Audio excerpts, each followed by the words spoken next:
Okay, so we want to determine and solve a PDE, the models of traffic light turning from green to red.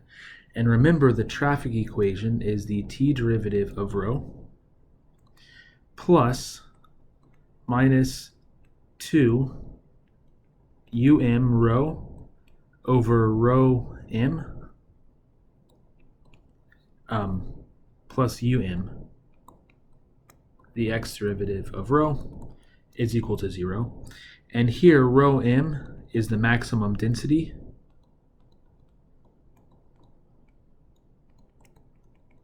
and is the maximum velocity. And for this problem, just like in the previous one, we're going to set rho m equals to 2, and is going to be equal to 1. And so then with these changes, the PDE itself is the t derivative of rho. I'm sorry I didn't give myself space right there to do this, but it's going to be the t derivative of rho plus 1 minus rho. The x derivative of rho is equal to 0. And now we need to figure out what the sort of Cauchy curve, Cauchy conditions are going to be.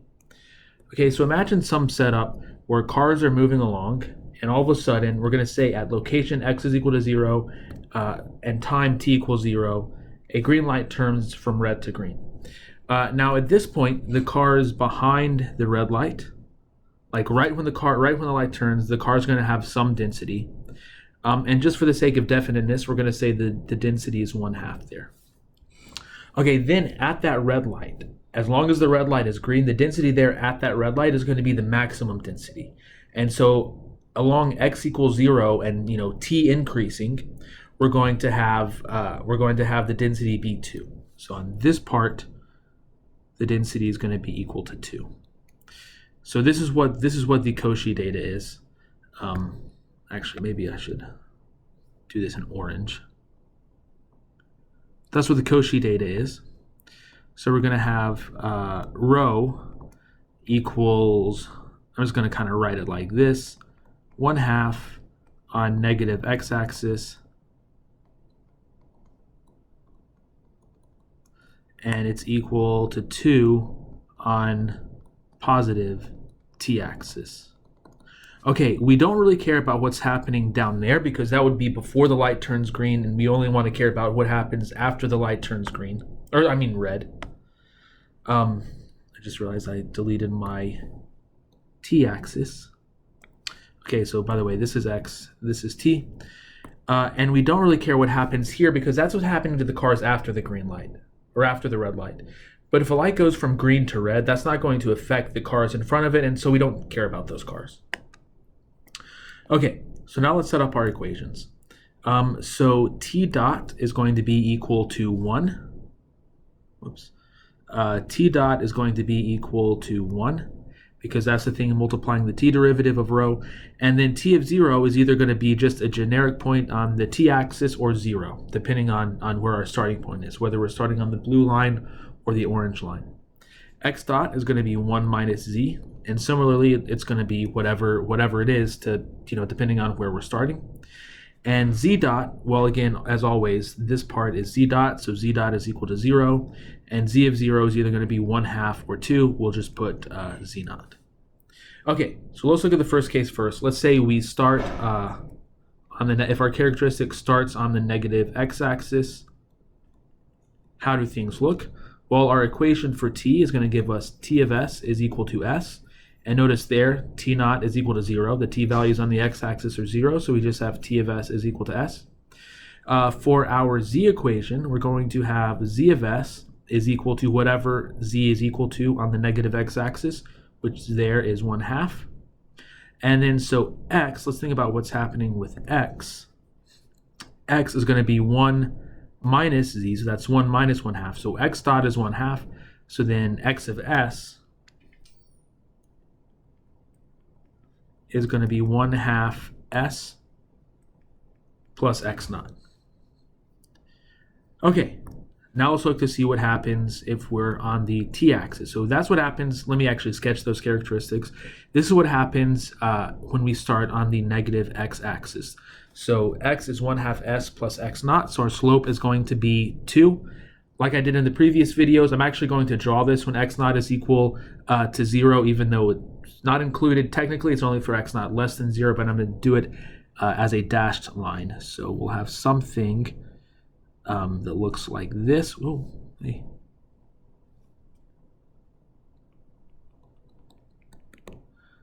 And then all of these blue lines are parallel to each other, or they should be, but I'm not great at drawing. Okay. Okay, now for the orange characteristics, we're going to have, we'll say on positive t-axis, we're going to have t of s is equal to s plus t naught.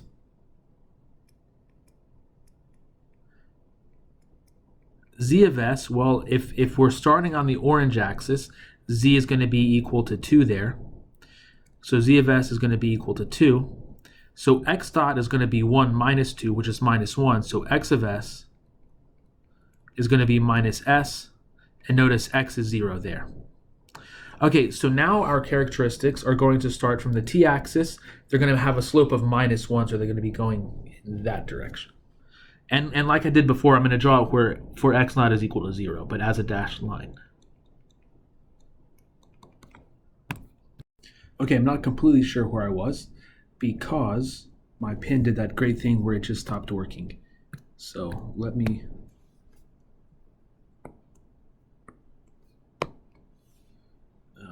all right.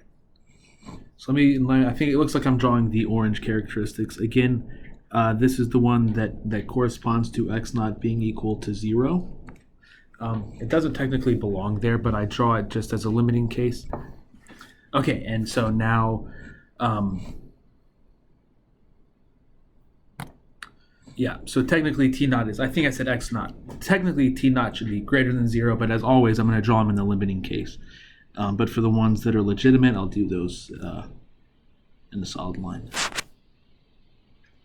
Okay, and as you can see, the problem here is that we have these intersecting characteristics. Now, what we want to do is we want to find the location of the shock wave.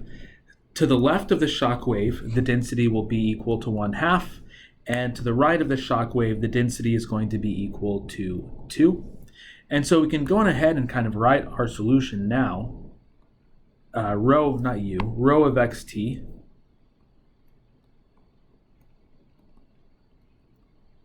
is going to be equal to 1/2, and this is going to be to the left of the shock, and it's going to be equal to 2 to the right of the shock. Okay, and of course, we actually want to be able to find a formula for the shock, like x of t is equal to something, so that we know, like x equals x of t, so that we can actually put math formulas here instead of the left of the shock and the right of the shock. But this is even a little worse than some of the other things that we've looked at, because like this, we have no idea what the shock is just by looking at this picture here. Okay, so let's find the shock location. So just to remind you what's going to be happening here. There's going to be a shock. It's going to turn out to be a line, but there's going to be some shock going through the solutions like that, and we're just going to draw the characteristic up until like this blue characteristic here. We're just going to draw it up until it meets the shock, indicating that to the left of the shock the solution will be equal to 1/2, and to the right of the shock the solution will be equal to 2. Okay, so this is kind of what the picture will ultimately look like. Not ultimately, because we haven't, like I said, the shock will actually turn out to be a straight line. So we have something like this. And then for the orange characteristics, so the blue characteristics are going to flow into the shock from the right or from the left, and the orange characteristics will flow into the shock from the left. And so now these will look something like this. So on and so forth. Okay, and so now I would just want to get a formula for that shock. And as we'll see, it's going to be a line.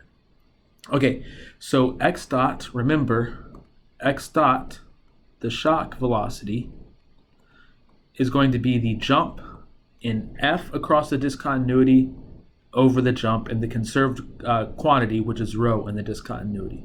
Now, to be able to do this, we need to write the traffic equation in conservative form. So now we have it as partial t rho plus 1 minus rho partial x rho is equal to 0. This is the non-conservative form, and we get it just by doing the chain rule on the conservative form. Okay, conservative form is partial t rho plus partial x f of rho equals 0. So the way we go from conservative to non-conservative is by doing the chain rule. So we're going to have partial t rho plus f prime of rho partial x rho is equal to 0. So in other words, f prime of rho is equal to the thing multiplying the x derivative of rho. In this case, it's 1 minus rho. So this tells us, all of this tells us that for our problem, f of rho is equal to rho minus rho squared over 2. Okay, that's what f of rho is. Now, to the right of the shock, okay, if I go back up here and look at my diagram, okay, to the right of the shock, I don't know what the shock looks like, but I know to the right of the shock, my density is going to be 2. And to the left of the shock, it's going to be 1/2. To the right, rho is equal to 2. To the left, rho is equal to 1/2. And so now I'm going to compute this. The jump on the, so it's going to be x box, the f in the brackets, means I'm going to look at f evaluated at rho on the right hand of the shock minus f evaluated at rho on the left hand of the shock. So on the right hand of the shock, I'm going to have 2 minus 2 squared over 4. And to the left of the shock, rho is equal to 1/2. I'm going to have 1/2 minus 1/2 squared over, sorry, this is 2 squared. That's 2. Over 2. Okay. Now divided by rho at the right hand minus rho at the left hand, so this is going to be 2 minus 1/2. And this is equal to minus 1 over 4.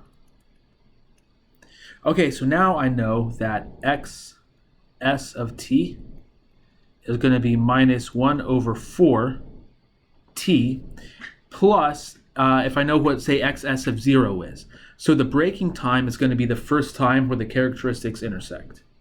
For this problem, the breaking time is 0 because the characteristics intersect at the origin. And I know that the shock is equal to 0 there because that's the location, that's the x location where the two characteristics intersect. So this is going to be, this is going to be, plus 0, or xs of s is just going to be minus 1/4. Okay, so now let me redraw everything.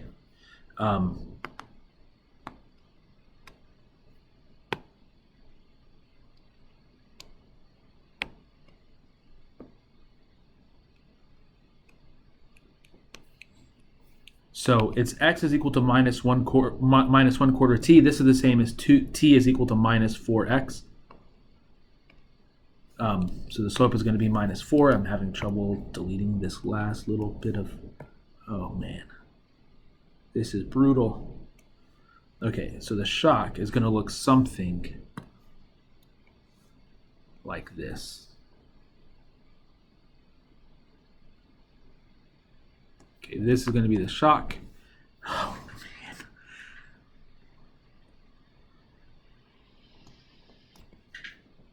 man. Okay, and then over here,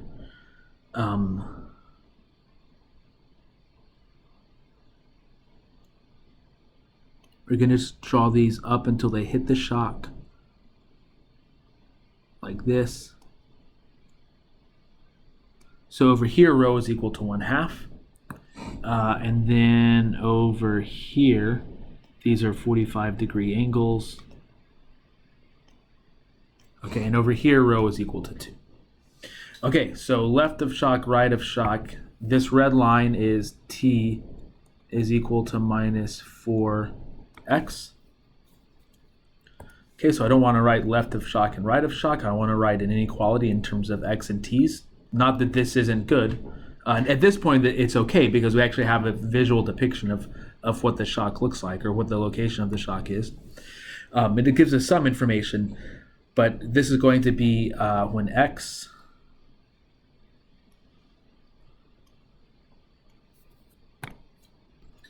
well, what do you know? Once again, it stopped working. But I'm just going to go to the Bamboo tablet since I'm almost done. This is going to be for x less than minus t over 4. And this is going to be for x greater than minus t over 4. Okay, and there we go. That's the solution. So let's talk about this a little bit. What does this red shock wave represent?